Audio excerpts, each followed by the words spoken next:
Sebagai pilar demokrasi, eksistensi wartawan Indonesia tentunya semakin penting menjadi sumber informasi yang mencerahkan dan mengedukasi masyarakat.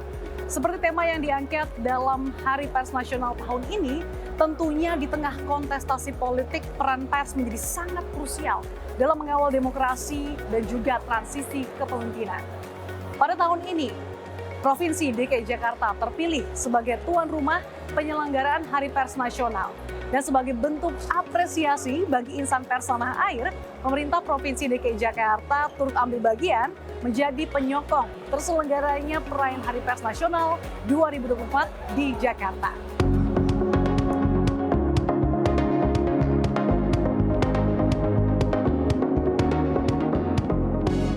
Publisher rights atau peraturan presiden yang mengatur soal tanggung jawab platform digital menjadi kado manis bagi insan pers di puncak peringatan Hari Pers Nasional. Presiden Joko Widodo jelang akhir jabatannya menyebut Perpres ini sebagai upaya tanggung jawab platform digital mendukung jurnalisme berkualitas. Perpres ini mendorong level playing field di isu digital yang menginisiasi kerjasama antara perusahaan pers dan platform digital yang dilandasi kejelasan hukum. Jokowi meyakini Perpres ini akan membuat keberlanjutan industri media. Kita juga ingin memastikan keberlanjutan industri media nasional. Kita ingin kerjasama yang lebih adil antara perusahaan pers dan platform digital. Kita ingin memberikan kerangka umum yang jelas bagi kerjasama perusahaan pers dan platform digital. Ketua Umum Persatuan Wartawan Indonesia atau PWI, Henry Bangun mengapresiasi hadirnya peraturan presiden yang mengatur hak cipta. Pasalnya Perpres ini telah digodok selama 3 tahun dan membuat eksistensi pers Indonesia semakin kuat sebagai pilar demokrasi yang keempat. Kita bangga meskipun tentu saja pemerintah ingin agar Perpres ini nanti bisa membantu daya hidup dari pers Indonesia, sekaligus membuat mitigasi-mitigasi, membuat pers Indonesia dapat kembali eksis sebagai pilar demokrasi yang keempat. Sementara itu, Ketua Dewan Pers, Nini Rahayu menjelaskan, jika artificial intelligence atau kecerdasan buatan hingga masifnya media sosial akan menjadi tantangan baru bagi dunia pers. Insan pers harus segera beradaptasi menjawab perubahan itu.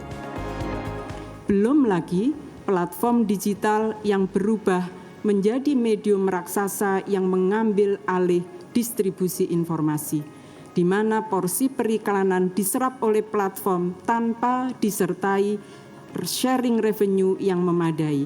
Jika pemasukan media kian tergerus, bagaimana para insan pers dapat secara kontinu memberikan berita-berita berkualitas.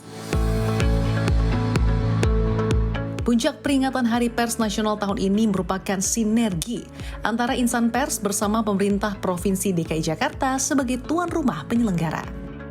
Sebagai bentuk apresiasi sekaligus penghargaan bagi insan pers yang telah berkontribusi dalam memajukan dan merawat keutuhan bangsa, PWI juga menyerahkan penghargaan kepada sejumlah wartawan. PWI juga memberikan penghargaan pena emas kepada Gubernur Sulawesi Utara, Oli Dodo Kambe, dan medali emas kemerdekaan pers kepada Menteri Luar Negeri Retno Marsudi yang diwakili oleh Menteri Luar Negeri Pahala Mansuri. Selaku tuan rumah, PJ Gubernur DKI Jakarta Heru Budi menyampaikan, Pemprov DKI Jakarta mendukung ekosistem pers yang adaptif dan kebebasan pers di DKI Jakarta. Di tengah banyaknya tantangan yang dihadapi insan pers saat ini, Perpres Publisher Rights akan menjadi payung hukum untuk mendukung jurnalisme yang berkualitas dan mengedukasi masyarakat untuk kemajuan Indonesia. Persatuan Wartawan Indonesia memperingati hari ulang tahun yang ke-21 baru-baru ini di Jakarta. Hari Pers Nasional yang jatuh pada tanggal 9 Februari adalah momen peringatan besar bagi insan pers di Indonesia setiap tahunnya. Hari Pers menjadi salah satu pijakan jurnalisme di tanah air, sekaligus merayakan hari ulang tahun Persatuan Wartawan Indonesia yang dibentuk sejak 1946. Sebagai garda terdepan, media dan insan pers tentunya diharapkan dapat menyampaikan informasi yang kredibel dan bertanggung jawab dalam menyampaikan beragam program pemerintah dan juga menyalurkan aspirasi masyarakat dengan baik di tengah transisi kepemimpinan Indonesia saat ini. Maju terus pers Indonesia. Dari Jakarta, Andi Syalini, Haryo Riontomo, CNBC Indonesia, Beyond Business.